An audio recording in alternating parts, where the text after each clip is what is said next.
നമ്മളെ തെയ്യത്തിന് വരെ ഇപ്പോൾ പുറത്തിറങ്ങി നടക്കാൻ വേണ്ടി പറ്റുന്നില്ല അല്ലേ. ഉത്തര മലബാറുകാർക്ക് ഏറ്റവും പ്രധാനപ്പെട്ടതാണ് ഈ തെയ്യം എന്ന അനുഷ്ഠാനം.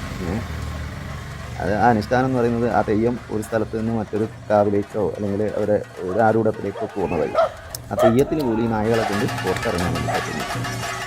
എന്തൊരവസ്ഥയാണ്. നമ്മുടെ നാട്ടിലെ എല്ലാവരും രാവിലെ ഓടാൻ പോകുന്നവരും നടക്കാൻ പോകുന്നവരൊക്കെ ഉണ്ട്. വടിയെടുത്തിട്ടാണ് പോകുന്നത്. നിങ്ങളിതൊന്നും കാണുന്നില്ലേ? പ്രിയപ്പെട്ട നഗരസഭകളെ, കോർപ്പറേഷനുകളെ, പഞ്ചായത്തുകളെ നിങ്ങളിതൊന്നും കാണുന്നില്ലേ? എന്തെങ്കിലും ഒരു പ്രതിവിധി ഉണ്ടാക്കി ഉടനടി. എന്താ ചെയ്യേണ്ടത്? പെരുകി പെരുകി പെരുകി പെരുകി പെരുകി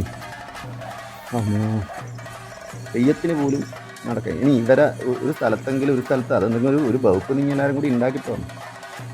ഇപ്പോൾ പയ്യന്നൂർ റൂട്ടിലെല്ലാം അല്ലെങ്കിൽ കണ്ണൂരിലെല്ലാം പോയി കഴിഞ്ഞ് കഴിഞ്ഞാൽ അവസ്ഥ തന്നെ. രാവിലെ ഒരു സ്ഥലത്ത് പുറത്ത് കഴിഞ്ഞ് നടക്കാൻ വേണ്ടി പറ്റുന്നില്ല, ഒരു അമ്പലത്തിൽ പോകാൻ വേണ്ടി പറ്റുന്നില്ല.